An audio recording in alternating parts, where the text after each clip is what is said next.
मैं दफ्तर के टूर पर मुंबई गया था। कंपनी का काम 2 दिन का ही था, पर मैं बस से मुंबई 1 दिन की छुट्टी बिताने की इजाज़त ली थी। तीसरे दिन शाम की फ्लाइट से मुझे कोलकाता लौटना था। कंपनी ने मेरे ठहरने के लिए एक चांद सितारा होटल बुक कर दिया था। होटल काफ़ी अच्छा था। मैं चेकिंग 10वीं मंजिल पर अपने कमरे की ओर। मेरा कमरा काफ़ी बड़ा था। कमरे के दूसरे छोर पर शीशे दरवाजे के उस पार लहरा रहे थे अब अरब सागर। थोड़ी देर बाद ही होटल की लॉबी में सोफे पर जा बैठा। मैं वेटर को सोफे पर बैठने के बाद ऑर्डर दिया। तस्वीरें देखने के लिए होटल पलटने लगा। थोड़ी देर में कॉफ़ी आ गई। मैं चुस्की ली, तभी एक खूबसूरत लड़की मेरे बगल में आकर बैठ गई। वह अपने से कुछ बके जा रही थी। उसने देखकर मुझे कह सकता था कि वह गुस्से में थी। मैं थोड़ी हिम्मत जुटाकर उससे पूछा, कोई दिक्कत? आपको इससे क्या लेना देना? आप अपना काम कीजिए। उसने रूखा सा जवाब दिया। कुछ देर उसका बड़बड़ाना बंद हो गया। थोड़ी देर बाद वो दोबारा कहा, बगल में कॉफ़ी पी रहा हूँ। तुम ऐसे बैठी हो, अच्छा नहीं लग रहा है, इसलिए आप भी कॉफ़ी पी सकती हैं। तुम्हें बुरा लगा हो माफ़ करना। नहीं, मुझे कुछ भी बुरा नहीं लगा। माफ़ी तो मुझे मांगनी चाहिए। मैं थोड़ा ज़्यादा बोल गई आपसे। इस बार उसकी बोली में थोड़ा अदब सा लग रहा था। इसका मतलब कॉफ़ी पीने में तुम मेरा साथ दोगी? और उसके कुछ बोलने से पहले मैं वेटर को इशारा करके उसके लिए भी कॉफ़ी लाने को कहा। वह मेरी ओर देखकर मुस्कुराई। मुझे लगा कि मुझे शुक्रिया करने का उसका यही अंदाज था। वेटर उसके सामने कॉफ़ी रखकर चला गया। उसने कॉफ़ी पीना शुरू कर दिया। लड़की बोली, कॉफ़ी काफ़ी अच्छी बनी हुई है। उसने जल्दी से कॉफ़ी खाली करते हुए कहा, मुझे चाय या कॉफ़ी गरम गरम अच्छी लगती है। मैं अपनी कॉफ़ी ख़त्म कर चुका था। मैंने पूछा, किसी का इंतज़ार कर रही हो? उसने कहा, हाँ भी ना भी समझ लीजिए कि आपका ही इंतज़ार है। और बोली। वह हंस पड़ी। मैं उसके जवाब पर थोड़ा चौंक गया। उसी समय वेटर कप लेने आया। मुस्कुराकर कुछ इशारा किया जो मैंने नहीं समझ पाया था। मैंने उस लड़की से कहा, तुम्हारा मतलब? मैं कुछ समझा नहीं। सब कुछ यही जान लेंगे, क्यों न आराम से चलकर बातें करें? बोलकर वह खड़ी हो गई और मेरे साथ कमरे की तरफ चलने लगी। फिर जब हम लिफ्ट में थे तब मैंने फिर पूछा, तुम गुस्से में क्यों थी? पहले रूम में चलें, फिर बातें होंगी। हम दोनों कमरे में आ गए। वह अपना बैग और मोबाइल फ़ोन टैबलेट रखकर सोफे पर आराम से बैठ गई। फिर उसने पूछा, वह गुस्से में क्यों थी? तो जवाब मिला, इसी फ्लोर पर दूसरे छोर रूम में एक बूढ़े ने मेरा मूड ख़राब कर दिया। वह बूढ़ा 50 के ऊपर का होगा। मुझे से अननेचुरल डिमांड कर रहा था। उसने कहा कि इसके लिए मुझे एक्स्ट्रा पैसे देगा। यह मेरे लिए नामुमकिन था। बात थी कि और मैं उसके पैसे भी फेंक दिए। मुझे तो उसकी बातें सुनकर एक जोर का झटका लगा और मुझे लॉबी में वेटर का इशारा समझ में आने लगा था। फिर भी उससे नाम पूछा तो वह उल्टे मुझे ही पूछ बैठी, आप मुंबई के तो नहीं लगते?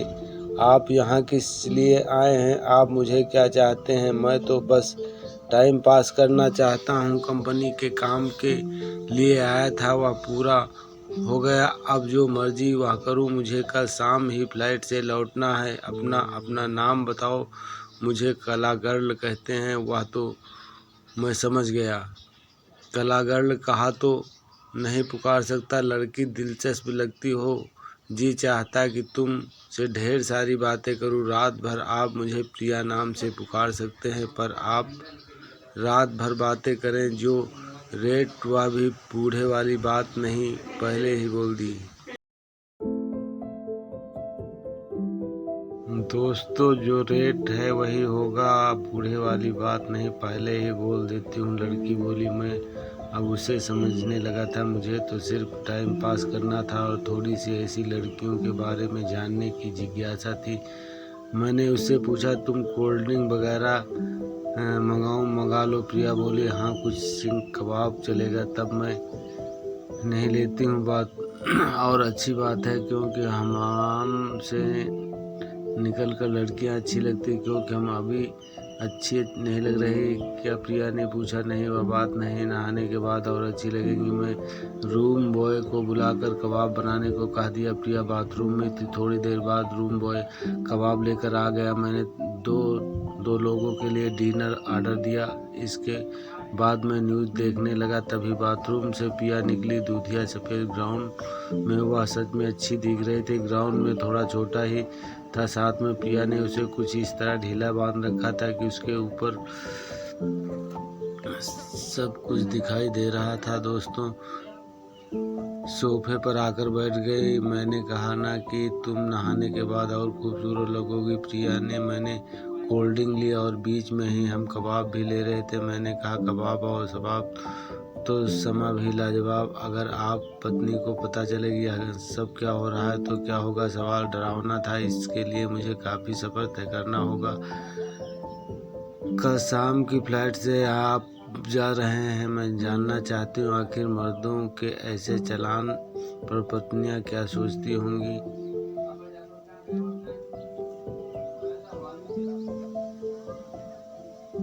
तो दोस्तों मेरे साथ ऐसी नौबत आएगी क्योंकि मैंने कहा क्योंकि मैं अपनी पत्नी को खो चुका हूँ। 27 साल का था जब मेरी शादी हुई थी। 5 साल बाद ही उसकी मौत हो गई थी। पीलिया के कारण उसको गए 2 साल हो गए। ओ सॉरी बोलकर। तो दोस्तों जो कहानी हम आपको सुना रहे हैं काफ़ी दिलचस्प कहानी है। दोस्तों आप कहानी सुनते रहिएगा। कहानी अच्छी लगे दोस्तों तो लाइक कीजिए, सब्सक्राइब कीजिए, कमेंट कीजिए और दोस्तों आगे की कहानी हम आपको सुनाते रहेंगे दोस्तों। तो दोस्तों मैंने इस पल की कल्पना नहीं की थी, ना ही वैसे हालात के लिए तैयार था। फिर भी अपने आप पर काबू रख रखा था। तभी डोरबेल बजी तो प्रिया ने अपने आप को कंबल से ढक लिया। डिनर आ गया। रूम बॉय डिनर टेबल पर रखकर चला गया। प्रिया ने कंबल हटाया तो ग्राउंड का अलग हिस्सा वैसे ही खुला था। प्रिया ने कहा टेबल पर मेरे बैग में कुछ सामान पड़े, आपको यहीं से दिखा देता होगा, जब चाहे इसका इस्तेमाल कर सकते हैं। आपका मूड भी तरोताज़ा हो जाएगा और आपके मन को शायद इससे थोड़ी राहत मिल जाएगी। दोपहर तक फ्री होकर अच्छा रहेगा। इतना सब कहकर मैं भी खड़ा होकर उसके ग्राउंड की डोर बांधने लगा तो वह बोली मेरा क्या, मुझे पैसे मिल गए। आप अपने आदमी हैं तो शबाब को ठुकरा रहे हैं। वैसे आपने दोबारा शादी किया और आपका भी कोई बच्चा या बहुत पर्सनल हो चुका होगा, पर मुझे बुरा नहीं लग रहा था। मैं उससे पूछा डिनर लेंगी क्या? आप अभी थोड़ी रुक सकती हैं, तब कुछ बातें करते हैं। ओके अब पहले तुम बताओ तुम्हारी उम्र क्या है और तुम यह सब क्यों करती हो? पहली बात लड़कियों से कभी उम्र नहीं पूछते।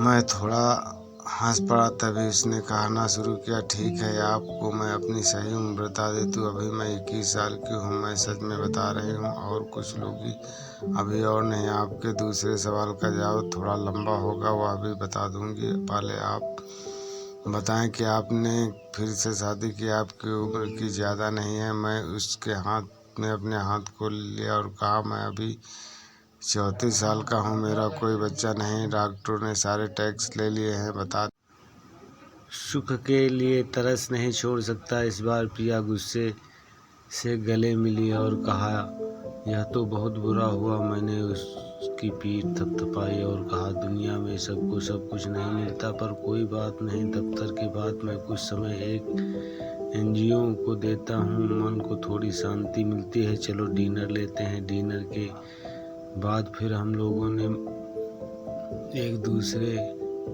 की मजबूरी या वजह इसके पीछे होती है। मेरे पापा एक प्राइवेट मिल में काम करते थे। एक एक्सीडेंट में उनका दायां हाथ कट गया था। कंपनी ने कुछ मुआवजा देकर उनकी छुट्टी कर दी। माँ भी कुछ पढ़ी लिखी नहीं थी और मेरी छोटी बहन स्कूल जाती थी। माँ 4 5 घरों में खाना बनाकर कुछ कमा लेती थी, किसी तरह गुजर हो जाती थी। पर पापा को घर बैठे शराब पीने की आदत पड़ गई थी। जब पैसे खत्म हो चले, इसी बीच रूम बॉय डिनर के बर्तन लेने आया और दिन भर के बिल के साथ साथ रूम के बिलों में भी मेरा नाम लिख ले गया। पापा का लीवर खराब हुआ और वे चल बसे। मेरी माँ की मौत 1 साल के अंदर हो गई। मैं उस समय 10वीं में थी, छोटी बहन 6ठी में थी।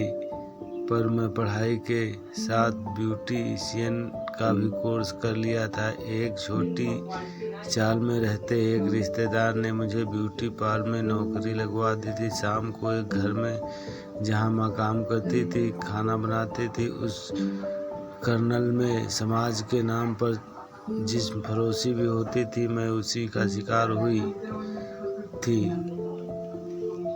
पेपर से उसके आंसू पोंछते हुए कहा, सॉरी, मैंने तुम्हारी दुखती रंगों को बेतहाशा छेड़ा है। आपने मुझे कोई दुख नहीं पहुंचाया। आंसू निकालते हुए दिल का दर्द कम हो गया बोलकर प्रिया ने आंसू पोंछते हुए कहा, पर यह सब मैं अपनी छोटी बहन को सेंट्रल करने के लिए कर रही हूँ। वह भी 10वीं जमात कर चुकी है और सिलाई कढ़ाई की ट्रेनिंग भी पूरी कर ली है। तभी तो एक बिजली से चलने वाली सिलाई मशीन दे रखी है। घर बैठे कुछ पैसे वह भी कमा लेती है। मैंने एक लेडी टेलर की दुकान देखी है, पर सेठ बहुत पगड़ी मांग रहा है। उसी की जुगाड़ में लगा हूँ। यह काम हो जाए तो दोनों बहनें उसी बिजनेस में रहेंगी। फिर एक अंगड़ाई लेकर उसने कहा, मैं आपको बोर कर रही हूँ ना? आपने तो मुझे छुआ भी नहीं। आपको मुझे से कुछ चाहिए तो कहें। मैंने कहा, अभी सॉरी, रात पड़ी है, मुझे अभी कोई जल्दी नहीं, जब कोई ज़रूरत होगी कहूँगा। कर्नल ने, होटल तक तुम कैसे पहुँची? कर्नल वाले ने कहा कि मैं औरों से थोड़ी अच्छी और स्मार्ट हूँ, थोड़ी अंग्रेजी भी बोल लेती हूँ। उसी ने कहा कि यहाँ ज़्यादा पैसे कमा सकती और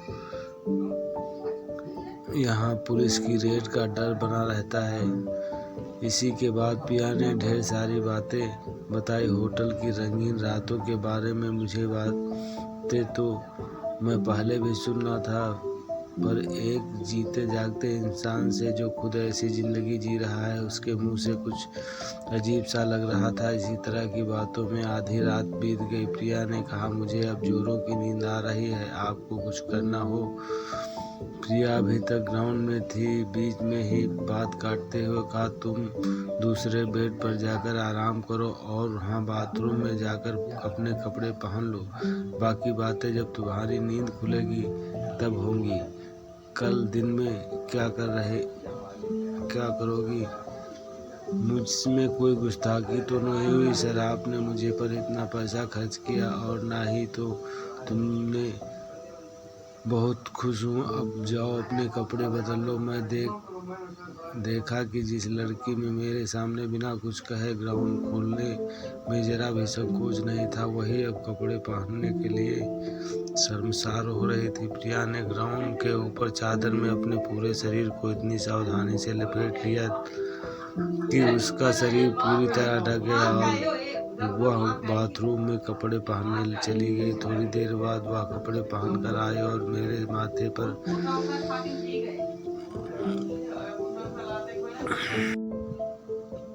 सुबह जब तक मेरी नींद खुली, प्रिया फ्रेश होकर सोफे पर बैठी अखबार पढ़ रही थी। मुझे देखकर बोली, गुड मॉर्निंग सर, आप फ्रेश हो जाएं, पहले चाय लाऊं? हाँ, पहले चाय बना दो, मुझे बैटरी की आदत है। और क्या तुम शाम 5 बजे तक फ्री हो? तुम्हें इसके लिए एक्स्ट्रा पैसे दूंगा। सर, मुझे आप और ज़्यादा शर्मिंदा ना करें, मैं फ्री।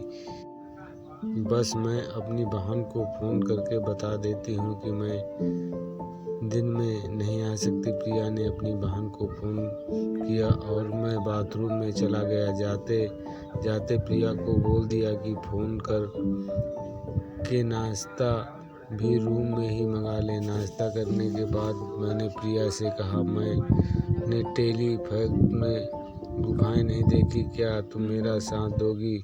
बेशक दूंगी। थोड़ी देर में हम एलिफैक्ट में थे, वहाँ तकरीबन 2 घंटे हम साथ रहे थे। मैंने उसे अपना कार्ड दिया और कहा तुम मुझे से संपर्क में रहना, मैं जिस एनजीओ से जुड़ा हूँ उससे तुम्हारी मदद के लिए कोशिश करूँगा। यह संस्था तुम जैसी लड़कियों को अपने पैरों पर खड़ा होने के लिए ज़रूर मदद करेगी। मैं तो कोलकाता में हूँ, पर हमारी ब्रांच मेरे पास आकर धन्यवाद देने के लिए सिवाय और कुछ नहीं। इसी दुनिया में रहने वाले बूढ़े की तरह दोपाया जानवर भी हैं, और आप जैसे दयावान भी। पिया ने भी अपना कार्ड मुझे दिया। हम दोनों लौट कर होटल आए। मैंने रूम में ही दोनों का लंच लिया। लेने के बाद मैं होटल में चेकआउट एयरपोर्ट के लिए टैक्सी बुलाई। सामान डिग्गी में रखा जा चुका था। जब मैं चलने लगा तो उसी ने मेरी ओर देख के बोली, मुझे तुम्हें और पैसे देने हैं। मैं पर्स में पैसे निकाल रहा था, किसी भी टैक्सी का दूसरा दरवाज़ा खोलकर वह मुझसे पहले जाकर बैठ गई।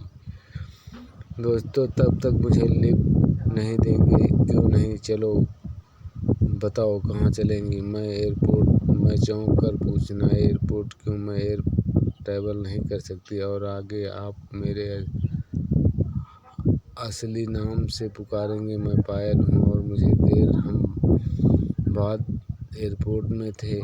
फ्लाइट में कुछ वक्त था। कुछ तुम्हें कहाँ जाना है? बस यहीं तक आप छोड़ने आए हूँ, पायल ने मुस्कुरा कर कहा। मैं उसे और पैसे दिए। वह रोने लगी और बोली, मैं तो आपके कुछ काम में आ सकी। यह पैसे किस काम के? मेरे एनजीओ की मदद से तुम्हारे काम आऊँगा तो वह खुशी होगी।